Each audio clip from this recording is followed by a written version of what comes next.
Amém.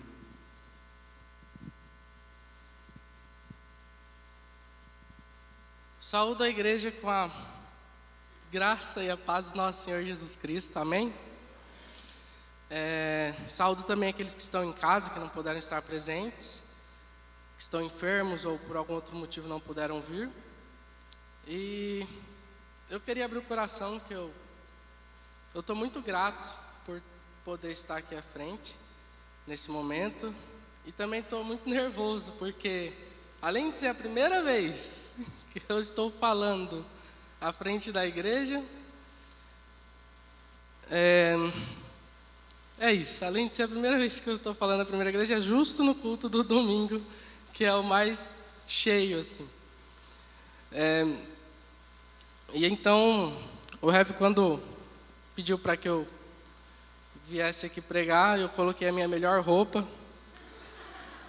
É a melhor. Mas eu estudei o texto com bastante carinho.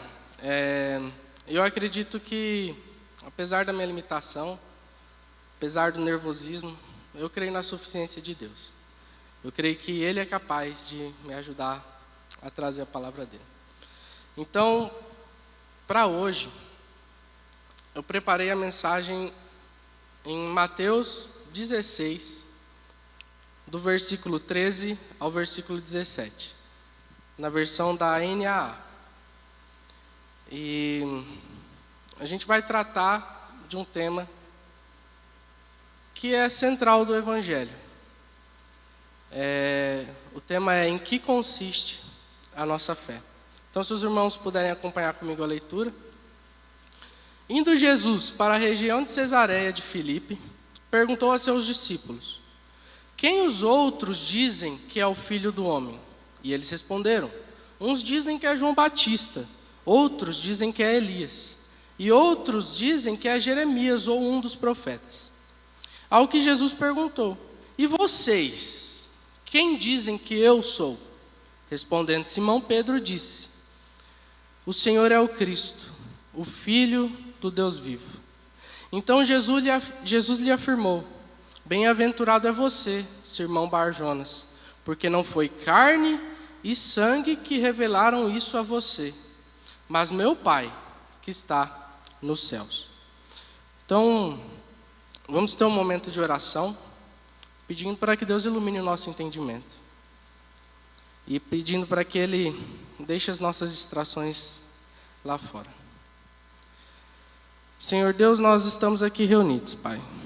Lhe agradecemos pela oportunidade que o Senhor nos dá, de estarmos reunidos aqui como irmãos, como igreja, em Seu nome, para que pudéssemos aprender mais sobre Sua palavra, para que pudéssemos estar em comunhão, se relacionando com os nossos irmãos. E lhe pedimos, Pai, que o Senhor venha abrir o nosso entendimento, porque nós dependemos do Senhor para que possamos entender a Sua palavra. Sem o auxílio do Senhor, sem o Senhor promovendo essa obra em nós somos incapazes de entender aquilo que o Senhor deixou para nós. Lhe pedimos que o Senhor limpe nossa mente das distrações e também, em especial, eu peço pela minha vida, Pai, que apesar desse jeito tímido, desse nervosismo que eu estou aqui agora, que o Senhor possa manter meu coração sob o controle do Senhor, Pai.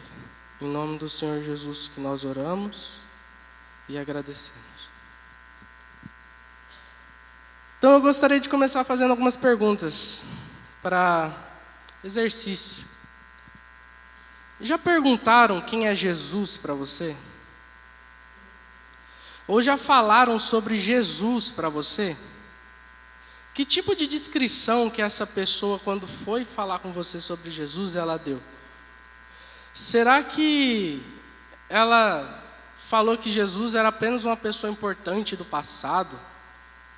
Sabe, uma pessoa que talvez tenha mudado a história do mundo, apenas um ser humano, como muitos outros grandes homens da história? Ou será que ela apenas deu a entender que ele era apenas um grande profeta, nada mais além disso? Ou também, isso nós vemos muito hoje, que Jesus é apenas um grande amigo, um brother, um cara chegado. Sabe aquela ideia meio hippie? Jesus é amor e tal. Será que ele deu a descrição de que Jesus é apenas um grande guru, um grande sábio? Algum guia espiritual, somente isso? Para alguns, talvez ele nem exista. Nós podemos notar que o mundo anda bastante confuso acerca de quem é a pessoa de Jesus realmente. No texto escolhido, eu pretendo mostrar como que é revelado quem Jesus verdadeiramente é. E para nós, e consequentemente, fazer perceber quem Ele é para os outros. E como essa percepção vai afetar nossas vidas. Só que para isso a gente vai fazer por etapas. A gente vai bem devagarinho, mas não demoradamente, porque logo a gente vai para casa. Mesmo sendo muito bom estar em comunhão com os irmãos aqui, eu não tenho tanto conteúdo igual os Reves, né? Marcinho, Capelari, mas que Jesus ajude a gente. Então, eu não vou conseguir delongar muito. Então, na primeira etapa, eu vou explicar o texto, focando no que se passava na cabeça, na mente das pessoas daquela época, na mentalidade. De como que aquelas pessoas que eram contemporâneas de Jesus o viam ali. E vou procurar explicar algumas verdades acerca de nós, de quem nós somos, para entender que nós precisamos entender antes de entender o que Jesus estava dizendo. Então, entender o que nós somos para que nós possamos entender o que Jesus estava dizendo. E na segunda etapa, eu vou procurar mostrar as implicações que isso tem na nossa vida. Já uma etapa final, uma etapa de aplicação.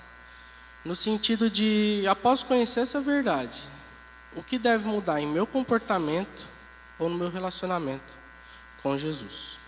Amém? Então,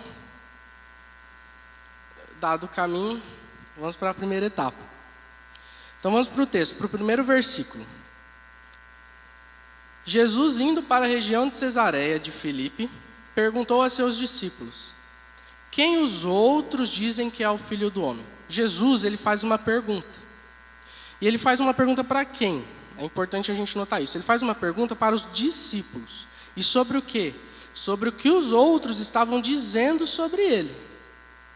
Pensa comigo. Vocês acham mesmo que Jesus, sendo o Senhor do universo, em sua imensa sabedoria, já não sabia o que os outros falavam acerca dele?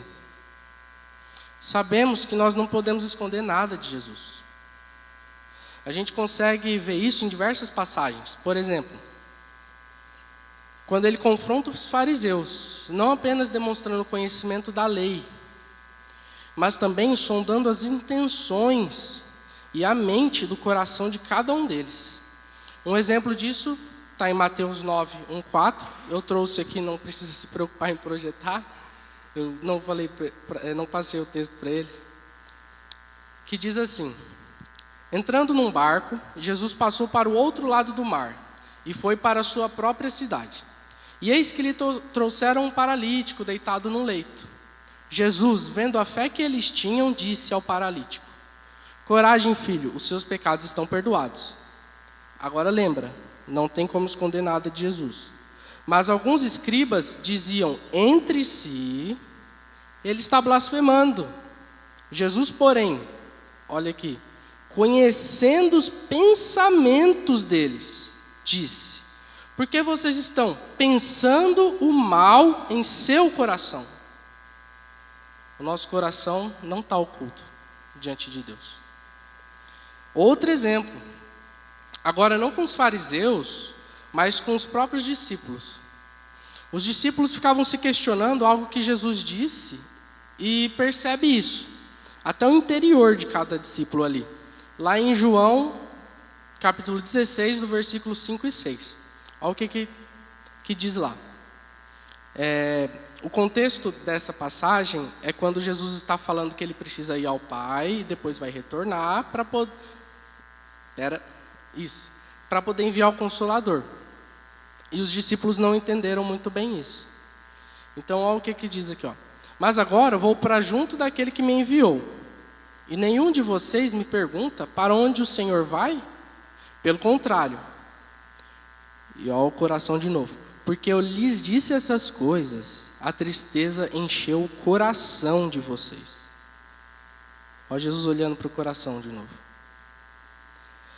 Vemos isso em diversas passagens semelhantes. E até deixo uma dica. Quando nós lermos a Bíblia e passarmos por elas, esses momentos em que Jesus está confrontando fariseus, em que ele está conversando com os discípulos, repare como Jesus nota o coração de cada um e dá uma resposta à altura do que está se passando ao coração de cada um. E não necessariamente ao que ele está dizendo, ao que está externo ali, ao que está sendo expressado na boca. A gente também tem um salmo que mostra isso. A saber, Salmo 139, versículo 1, que diz assim, esse é um dos meus salmos favoritos. Ele diz, Senhor, Tu me sondas e me conheces. E mais adiante, no mesmo salmo, no versículo 12, ele diz, até as próprias trevas não te serão escuras, e a noite é tão clara como o dia. Para ti, as trevas e a luz são a mesma coisa. As trevas envolviam o salmista ali naquele momento. Mas qual que é essa figura que o salmista está usando? Os medos, as preocupações. Elas eram tão densas que o envolviam. Só que Deus é capaz de superar essas trevas e enxergar o coração do salmista. Ele é capaz de dissipar essa escuridão que o envolvia e que muitas vezes nos envolve e alcançar o nosso coração. Não há trevas que Deus não possa superar para que Ele alcance o nosso coração, para que Ele alcance a nossa vida. E um exemplo prático que nós temos disso também, às vezes, dentro da igreja. Nós conhecemos muito superficialmente o nosso irmão. Sempre haverá algo oculto para nós, algo que está em trevas para nós, ao olharmos para o nosso irmão.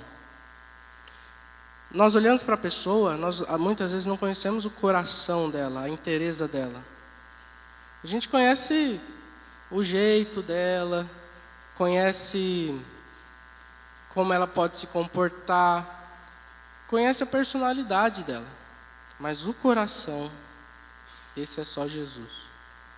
Então, aquilo que está oculto para nós, não é oculto para Deus. Ele supera a barreira física, não é oculto para Jesus. Ele supera a barreira do nosso entendimento limitado.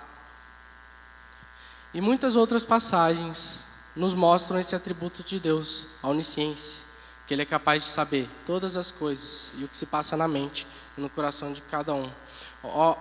Olhos como chamas de fogo, lembra em Apocalipse? Os olhos do nosso Senhor são diferentes dos nossos. Os nossos olhos, para enxergar, dependem de uma luz externa. Dependem que a luz que está sendo emitida venha ao nosso olho e a imagem seja processada na mente. Mas os olhos do Senhor, eles iluminam exatamente onde Ele quer ver. Eles não dependem de uma iluminação externa, porque Deus é a própria luz. E continuando com a segunda parte do versículo, ainda no versículo 13. Quem os outros dizem que é o Filho do Homem? Quem são outros, irmãos? Se Jesus está se dirigindo aos discípulos para fazer essa pergunta, a única conclusão possível é que outros são aqueles que não são seus discípulos. E não ser discípulo de Jesus significa que era parte da multidão, significa que eram alguns outros seguidores, aqueles que conheciam Jesus apenas de ouvir falar. Aquela multidão que o cercava quando ele ia fazer o milagre, por exemplo, quando ele ia pregar. Então eram aqueles que não tinham relacionamento próximo com Jesus. Esses eram os outros, e era sobre esses que Jesus estava perguntando aqui nesse momento. Então, quem não era discípulo de Jesus, o reconhecia da maneira que o versículo 14 nos diz. E o versículo 14 nos traz essa afirmação. Os discípulos respondendo. Uns dizem que é João Batista. Outros dizem que é Elias. E outros dizem que é Jeremias ou um dos profetas. Mas como assim João Batista? Ele não tinha acabado de ser assassinado por Herodes? Aquela cena que Herodes mandou cortar a cabeça e tudo mais. Como assim Elias ou Jeremias? Isso demonstra que as pessoas elas estavam confusas acerca de quem Jesus realmente era. E hoje nós temos muito disso. Nós temos pessoas, pregadores, que não pregam Jesus como ele realmente é. Eles rebaixam Jesus à estatura de um mero aconselhador, de um mero guia espiritual. E nós vamos ver mais para frente que Jesus está muito além disso. E para entendermos o porquê os discípulos responderam dessa maneira, a gente precisa entender o que se passava na cabeça das pessoas naquele momento, no que elas criam, quais eram as crenças que permeavam a mentalidade do pessoal naquela época. Era muito comum a crença numa espécie de reencarnação. Hoje nós temos a reencarnação como aquela ideia de que depois que a pessoa morre, a sua alma ela sai do seu corpo e retorna para uma nova vida, retorna para um outro corpo, retorna muitas vezes como uma outra espécie de animal, dependendo da religião. Isso é demoníaco. Isso é falso. A Bíblia deixa claro para nós que a nós cabe morrer apenas uma vez. Sabemos todos disso. Depois que morrermos, nós estaremos face a face com o nosso Senhor. E ponto. Não há nada além disso. Então, voltando. Eu digo espécie de reencarnação, no caso de João Batista, porque quando eles falam de João Batista, que acabara de morrer, Jesus ainda estava vivo. Então, não encaixa muito na ideia de reencarnação que nós temos hoje. Então, como poderia João Batista reencarnar em alguém que ainda estava vivo? Até mesmo para o conceito que temos hoje, é meio estranho. Eles chamavam isso de transmigração, que é quando a alma de alguém que morre é transferida para outro que ainda está vivo. Então é uma ideia meio estranha. Por isso que se diferencia da nossa ideia de reencarnação. Mas já o caso de Jeremias e de Elias fica mais fácil da gente entender. Por quê? Porque esses profetas morreram há muito tempo, seria natural que as pessoas pensassem, não, é o espírito deles que encarnou na pessoa de Jesus. O caso de Elias é mais tranquilo, por quê? Jesus realizava milagres.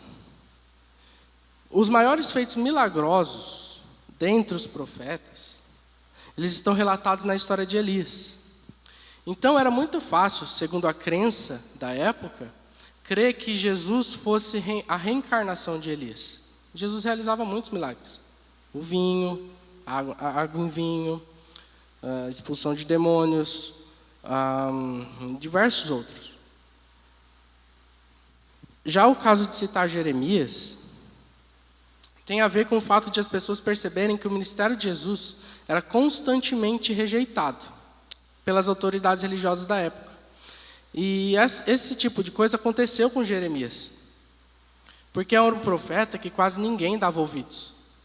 O comentarista Champlin comenta: tal como Jesus, esse profeta foi desprezado e o mais indigno entre os homens, homem de dores, experimentado nos trabalhos. É possível que essa semelhança entre Jeremias e Jesus tivesse feito com que algumas pessoas pensassem que Jesus era Jeremias reencarnado.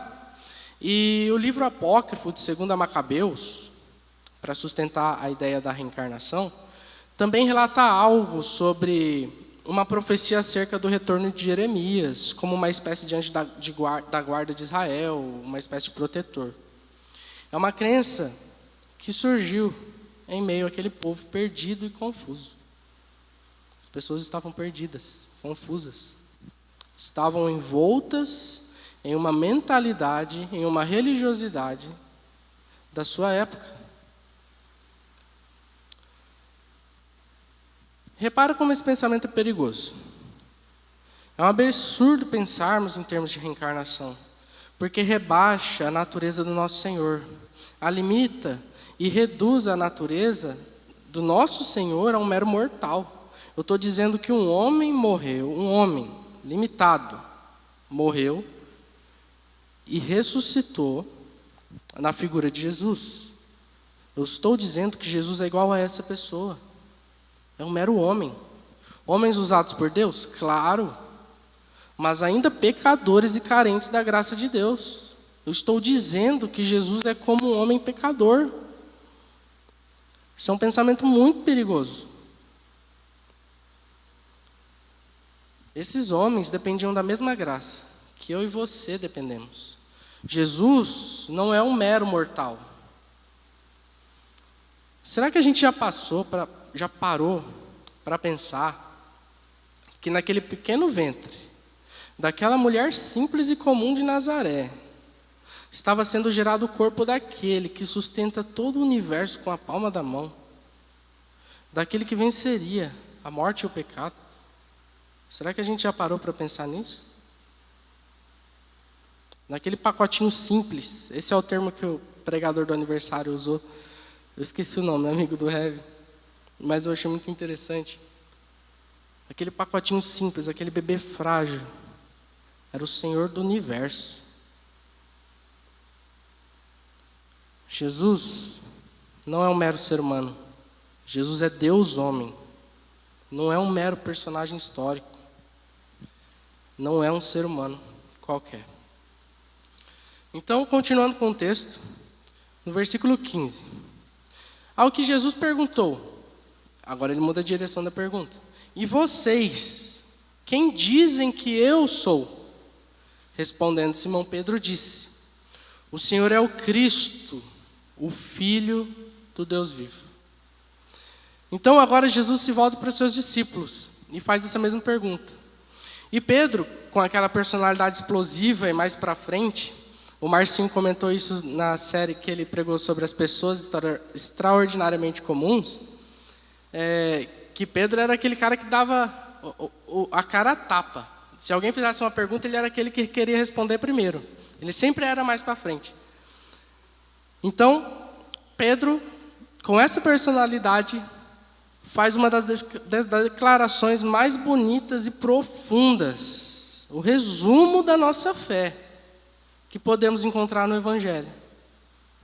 Mas também, infelizmente, uma das menos compreendidas e uma das menos aplicadas em nossa vida. Versículo 16, respondendo Simão Pedro: o Senhor é o Cristo, o Filho do Deus vivo. Eu quero que nós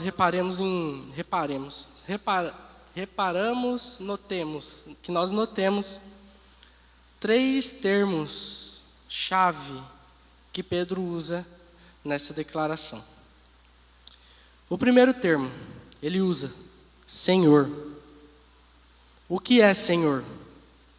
É aquele que tem outros sujeitos a si, que o servem. Senhor é aquele que é dono de alguém. A ideia é de um escravo que é possuído por um senhor. Eu, como escravo, tenho um senhor. Ele é meu dono. É aquele que controla as coisas. Isso é o Senhor. O segundo termo que ele utiliza é Cristo. Cristo, gente, não é o sobrenome de Jesus. Não é Jesus Cristo da Silva, por exemplo. Cristo é sinônimo de Messias. É sinônimo de Salvador. Se eu declaro que há um Salvador, automaticamente eu estou declarando que há alguém que precisa ser salvo. Se há alguém que precisa ser salvo de algo. E a gente vai ver mais para frente. E a terceira construção que Pedro usa, terceira expressão, Filho do Deus vivo. Filho daquele que é Criador dos céus e da terra, Deus vivo. Que possui a mesma essência do Criador.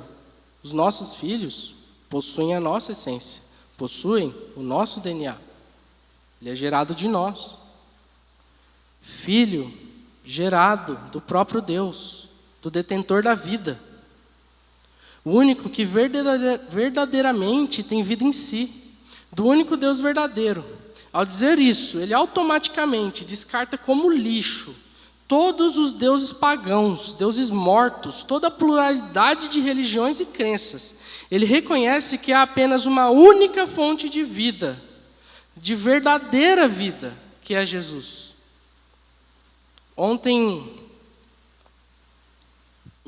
Antes de ontem minha avó faleceu, o velório foi ontem.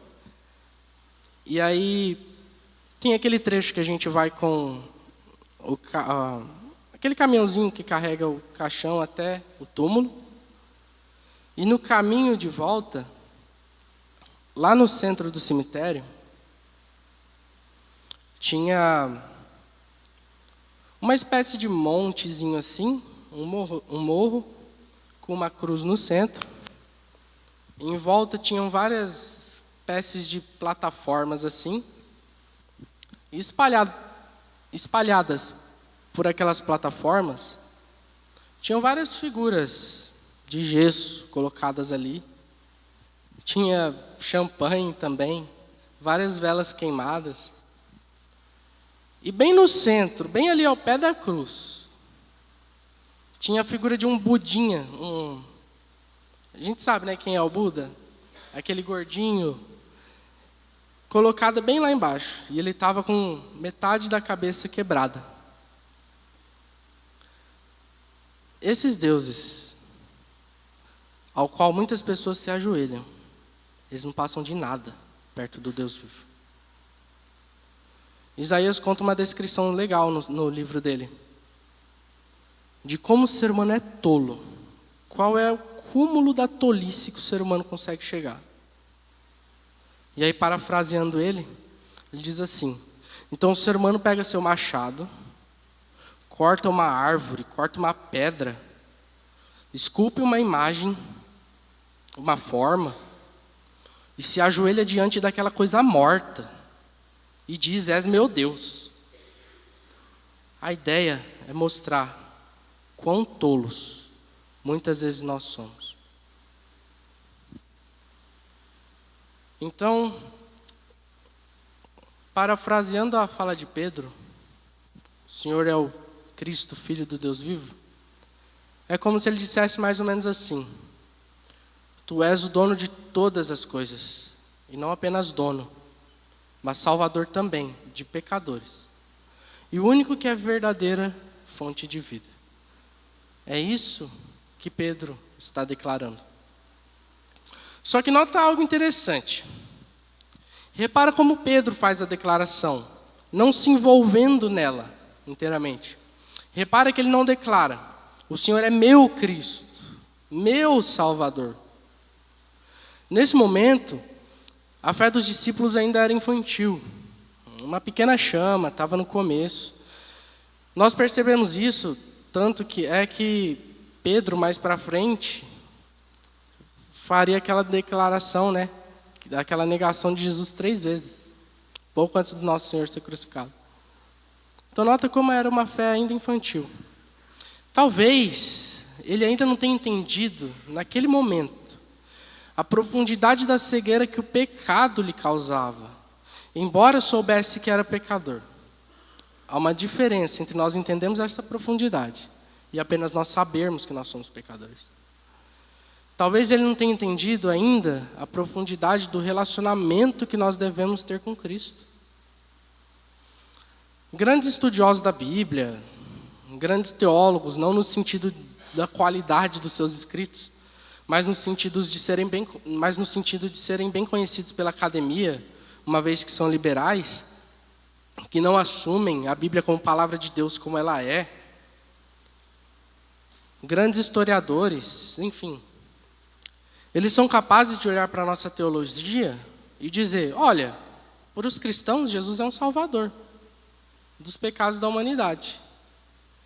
Nada mais que isso. Mas eles são incapazes de ver isso como uma aplicação para a própria vida. Semelhante a Pedro ali naquele momento, que faz essa declaração não como o meu Cristo, o meu Salvador. Isso deve levar a gente a refletir. Que nós possamos ter à disposição em nosso coração. Peçamos a Deus para que Jesus não seja alguém apenas que olhamos de longe, mas que nossa existência possa estar cativa a Ele. Saber que a verdade mostrada por essa declaração é para nós. Essa verdade deve nortear a nossa vida. Saber que nós somos os pecadores que precisam desse Salvador. Saber que Ele é o nosso Senhor. E que temos que nos sujeitar a Ele. Ele não é alguém que está lá. Ele não é para os outros. Ele não é para a multidão que estava ao redor dele. Ele é para os discípulos dele. Se nós nos dizemos discípulos, por que nós não nos relacionamos com Ele? Nós não queremos nos sujeitar a Ele? É algo que a gente precisa pensar. Por que menos compreendidas, como eu disse no início? Porque não paramos para pensar na profundidade de cada termo que está sendo declarado por Pedro naquele momento. E, consequentemente, aplicamos menos essas verdades em nossa vida. Dizemos, és nosso Senhor. Mas quando vemos, estamos servindo os nossos próprios interesses. E não os interesses do nosso Senhor Jesus. Priorizando outras coisas e não o reino de Deus. A gente falta na EBD, porque às vezes tem outro compromisso. Nós vemos isso hoje, inclusive na EBD, o presbítero Joaquim ministrando a nós, falando que muitas vezes o trabalho acaba tomando toda a nossa vida. E por ele tomar todo o tempo que nós temos, nós deixamos de dedicar tempo à nossa família, ao nosso relacionamento com Deus. E aí na EBD nós discorremos sobre as consequências disso. Inclusive nós deixamos de vir ao culto por conta de trabalho. É o que nós temos que pensar. Existem limitações, existem trabalhos que dependem de escala, beleza?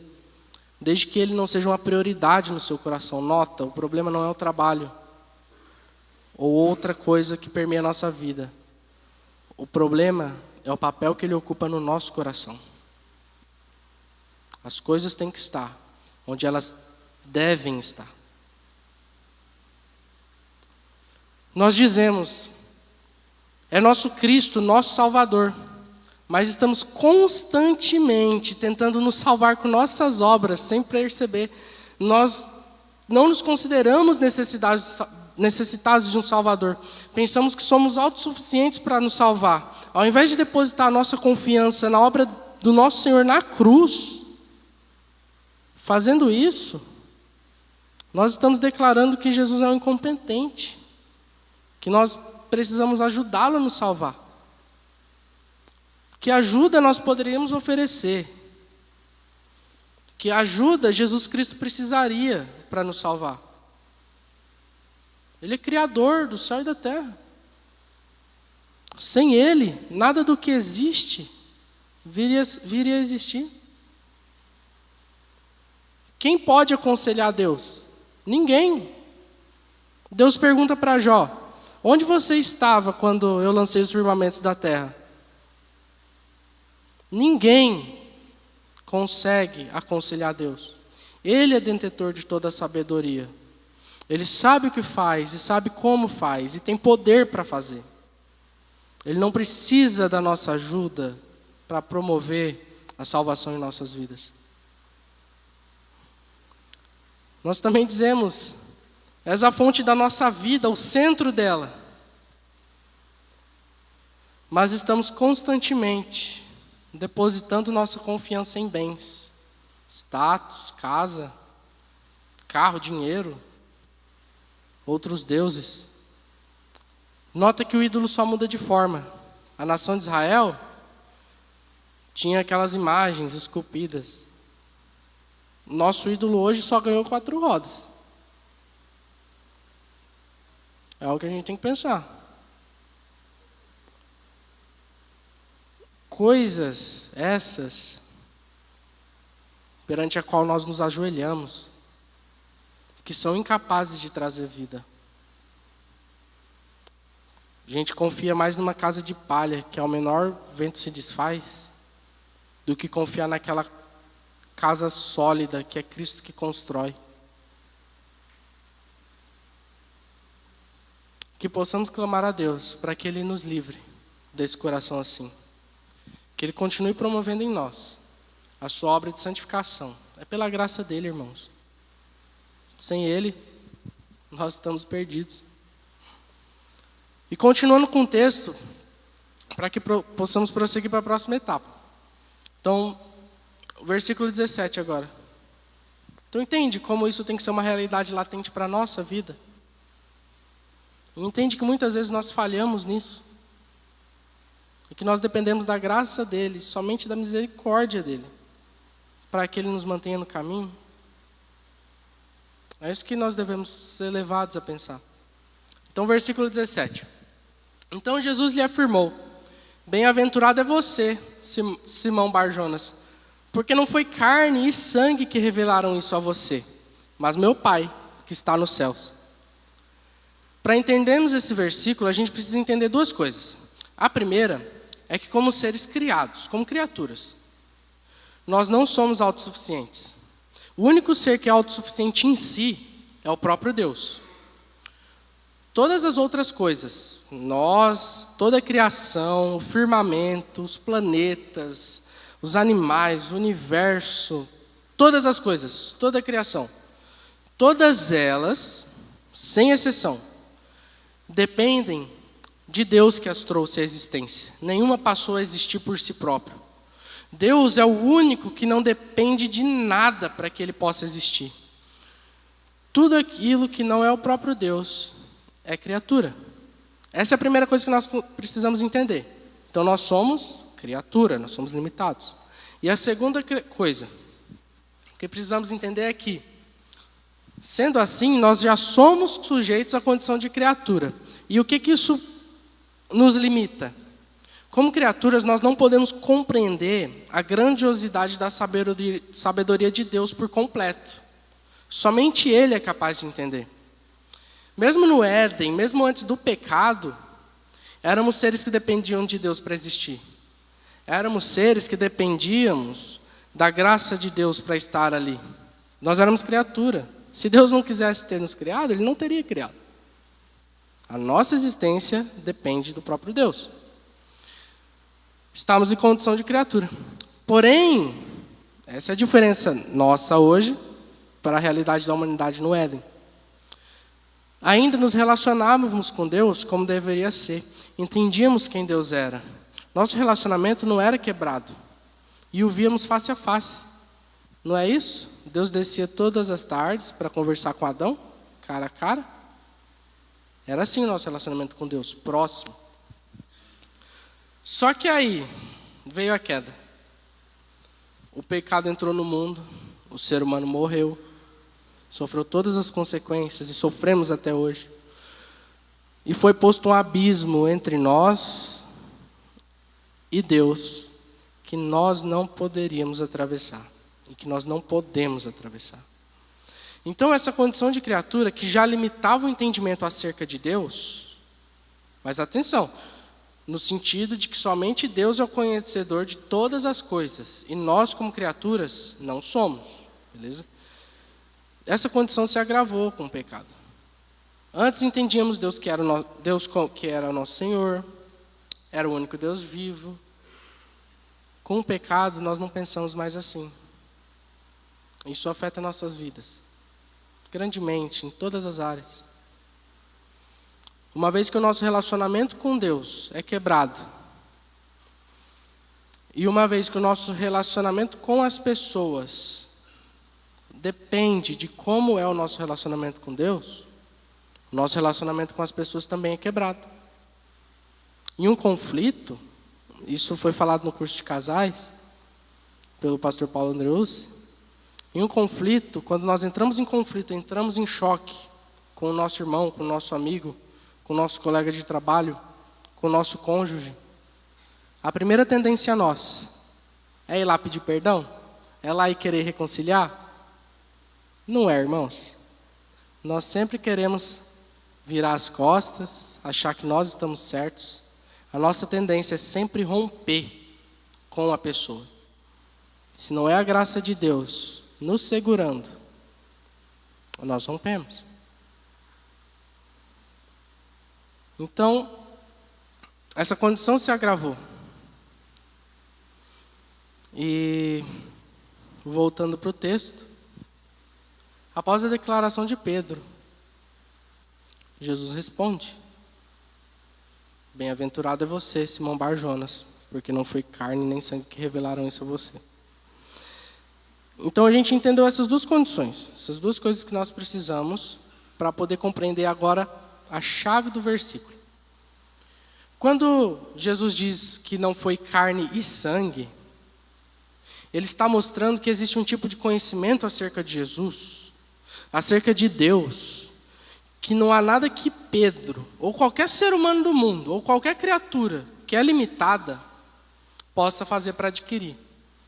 A gente pode entender carne e sangue como a capacidade de compreensão de Pedro, os métodos investigativos da época, o raciocínio de Pedro, a capacidade intelectual dele,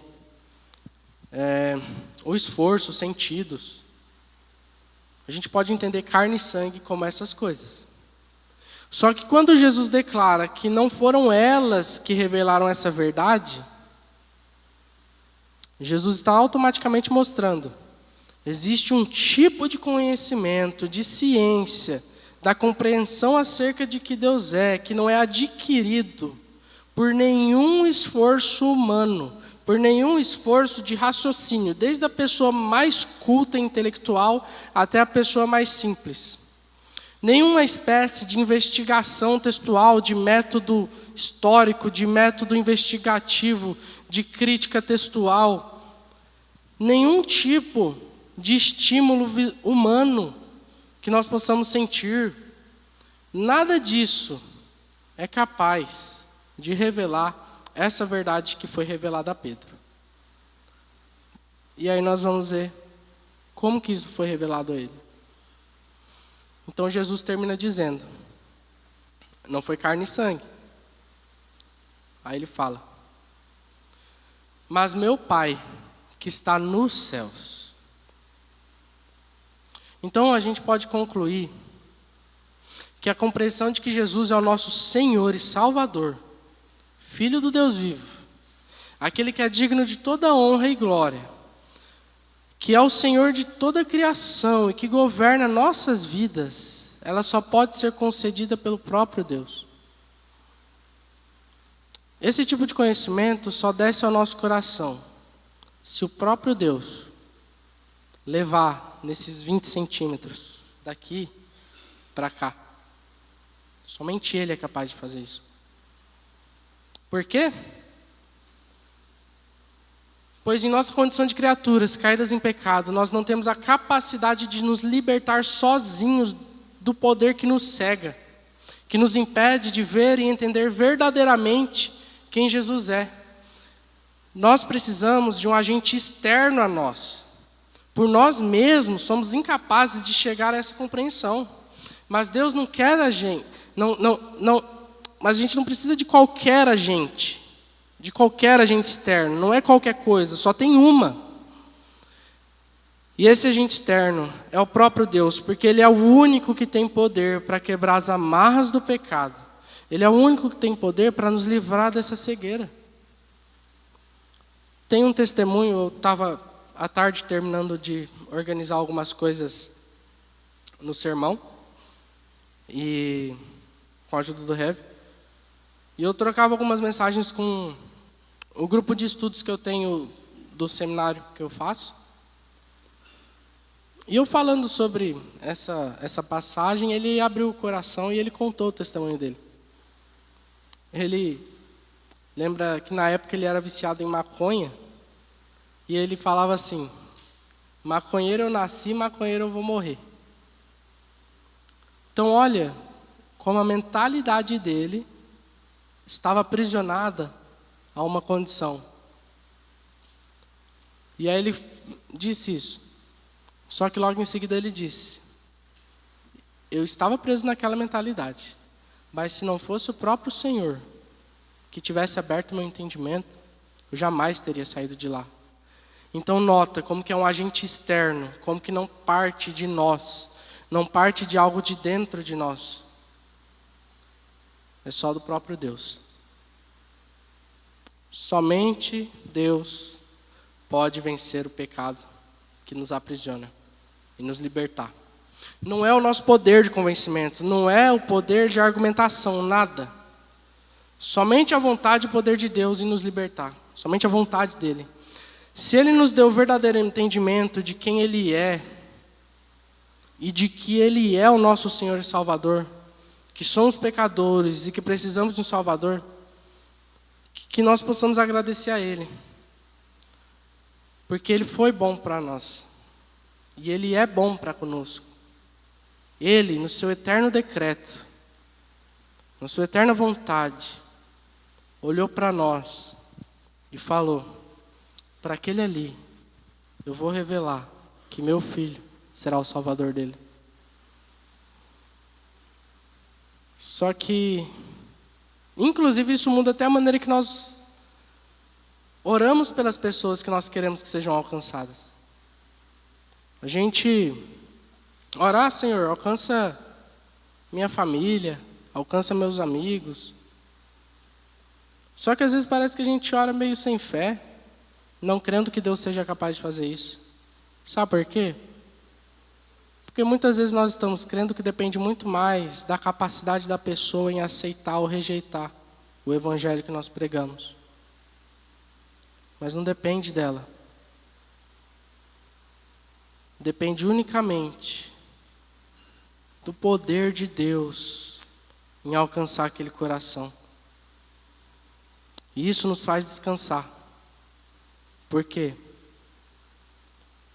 Porque pode levar muito tempo. Mas nós sabemos que se Deus quiser, Ele vai alcançar. John Piper, me veio uma frase dele aqui na mente. Ele diz assim, que a graça é irresistível até não ser mais. Ele pode. E isso deve alimentar o nosso coração. Confiar mais nele. Só que tem um problema também. E às vezes reconhecer que Ele é bom e nosso Senhor pode até nos machucar. Nossa, mas como assim? Porque quando reconheço que Ele é meu Senhor e que Ele é bom, eu estou dizendo que a vontade dEle é melhor que a minha. E às vezes dói abrir mão da nossa vontade. Como dói? Só que o que dói não é necessariamente o agir dele, mas essa dor é causada por conta do apego que nós temos com o pecado, do qual ele quer tirar de nossas vidas. Eu pensei num exemplo para tentar ilustrar. Tem as suas limitações, mas eu espero que os irmãos entendam. Imagine que você pega aquela silver tape, sabe aquela fita prateadinha, que cola até a asa de avião e os carros de NASCAR, quando se estrepa todo na parede, e o carro, eles colam, remenda todo o carro lá, e eles tocam e saem correndo de novo. Imagina a força daquela fita. Beleza. Imaginaram, né? Imagina que você cola uma daquela no teu braço. Aquilo vai grudar. Nossa, mas vai grudar infinitamente. Talvez as mulheres consigam entender melhor com a questão da depilação a cera quente, né? Que coloca a cera assim. Então olha como é que dói. Entendam que a cola que segura aquela fita no teu braço é como a ligação que você tem com o pecado. Aí Deus vem e puxa. Você vai falar obrigado? Você vai falar: Deus, está doendo. Mas se é o Senhor que está fazendo, e eu sei que o Senhor é bom, é o melhor que poderia ser feito. Que nesse processo de Deus nos tirando os pecados, moldando o nosso coração, promovendo a obra de santificação dele em nós. A gente possa ser agradecido a ele, ainda que isso venha doer infinitamente mais do que só você puxar uma fita colada no braço e os pelos virem junto. Então essa é a primeira etapa. Entender o texto, essas verdades que o texto traz para nós. E com isso, e quais são essas verdades? Jesus não é apenas um guru, não é apenas um guia espiritual. Jesus é nosso Senhor. E como Senhor, Ele é nosso dono. E nós devemos nos sujeitar à vontade de nosso dono.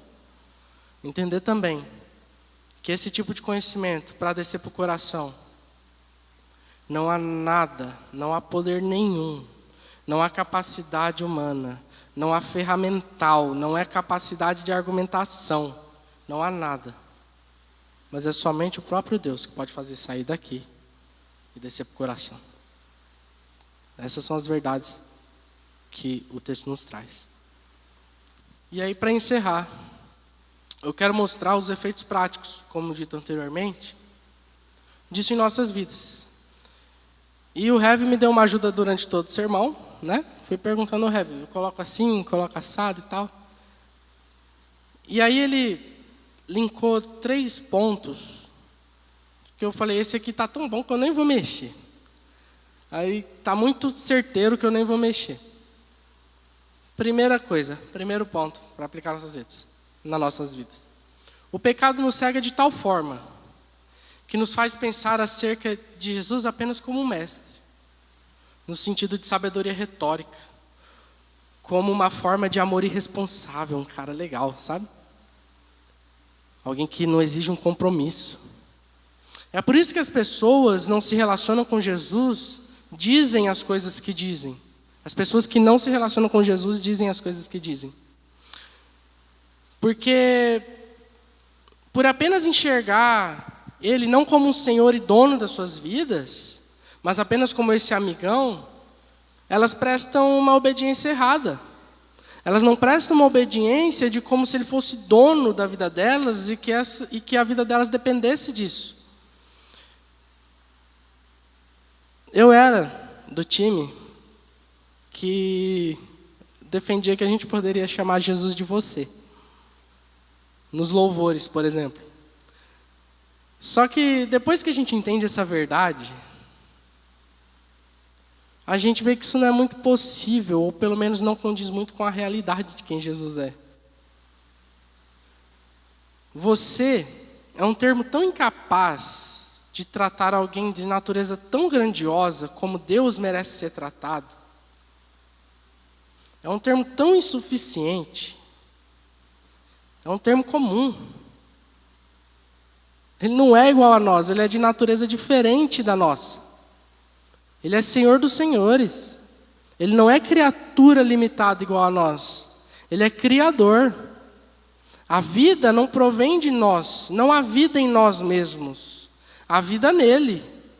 Ele é o provedor de toda a vida. Aí você chama você. Pô. E o argumento que eu usava aí, que muitas vezes quando eu vou falar sobre isso para alguém, né? Falo, cara, você não pode chamar Jesus de você e tal. Aí eles falam, mas é porque Jesus nos trata com intimidade. Mas tá certo, Jesus realmente nos trata como intimidade. Ele nos chama de amigos. Ele é íntimo, ele é próximo nosso. Mas é justamente por isso que nós deveríamos tratá-lo com o máximo de respeito possível que nós conseguimos. Você, Ele é Senhor dos senhores. Deixe que aqueles que estão longe o tratem com desprezo.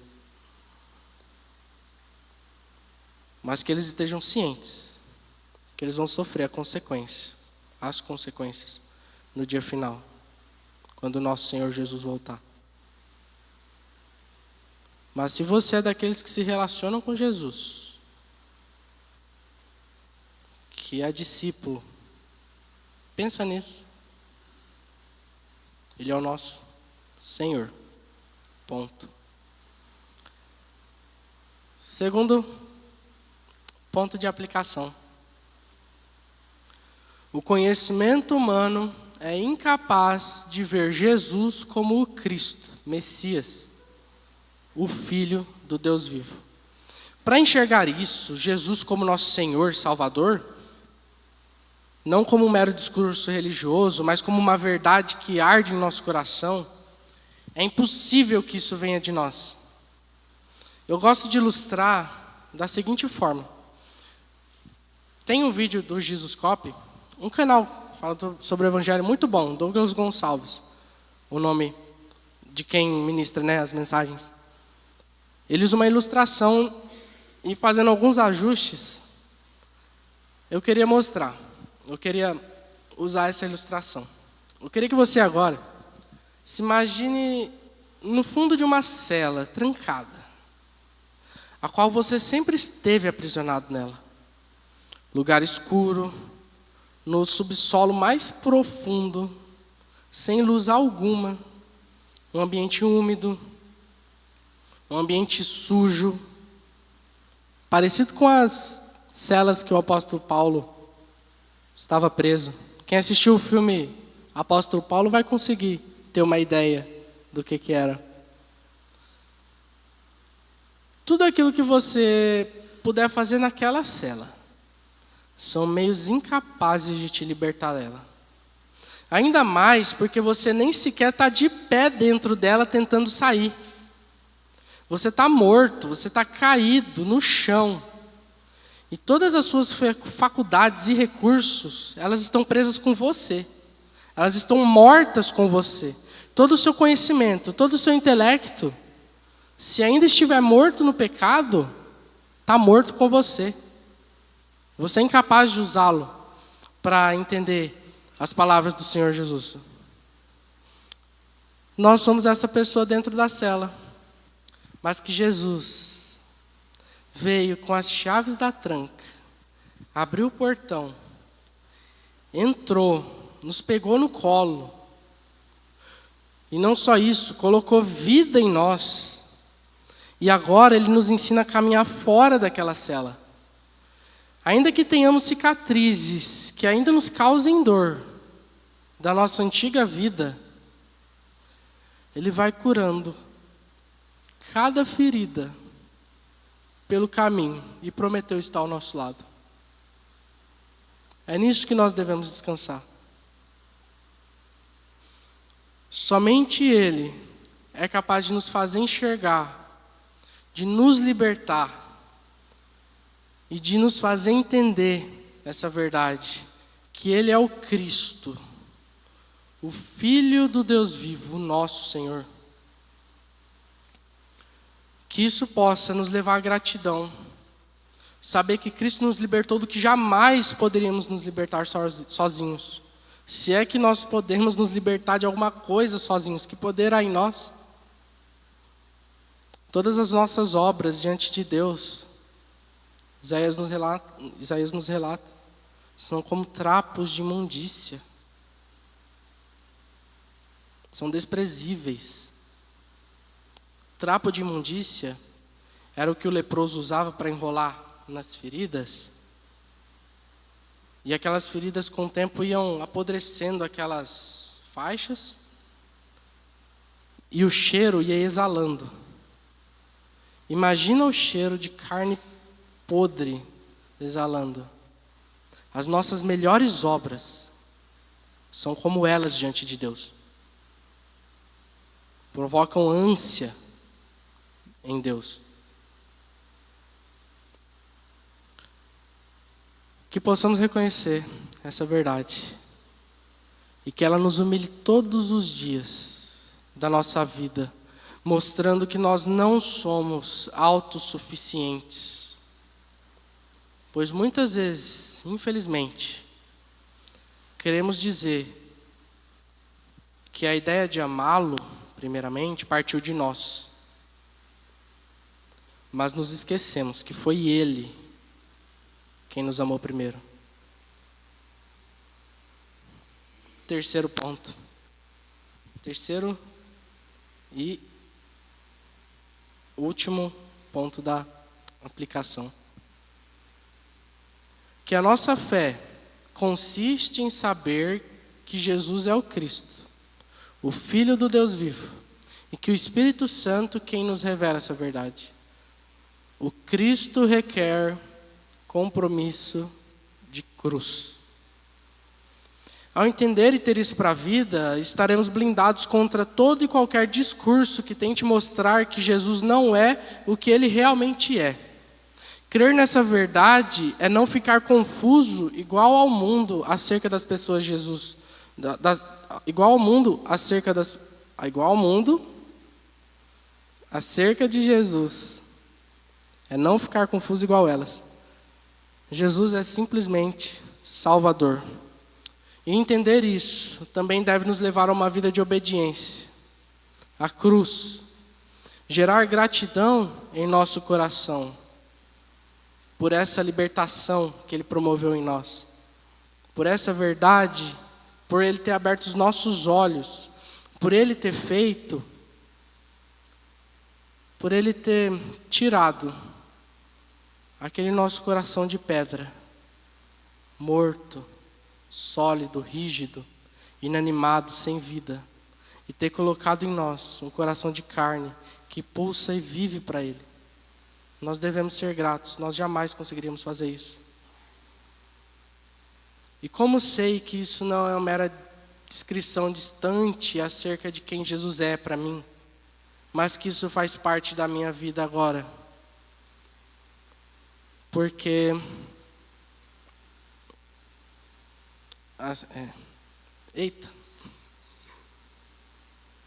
como eu sei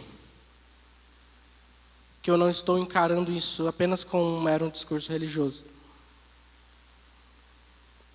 Porque isso vai gerar em nós, em nosso coração, o desejo de estar com nossos irmãos reunidos, louvando e aprendendo da palavra. E essa vontade vai crescendo a cada dia. Nós vamos passando a priorizar isso a cada dia. E para encerrar,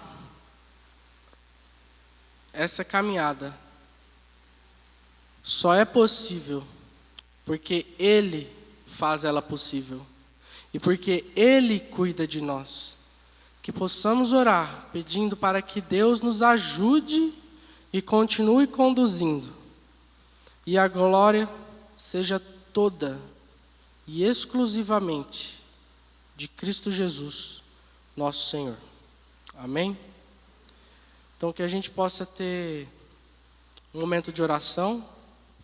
E logo em seguida o presbítero Joaquim pode subir aqui, por favor. Senhor, lhe agradecemos, Pai. Lhe agradecemos porque nós pudemos ler sua palavra. Mas lhe agradecemos também porque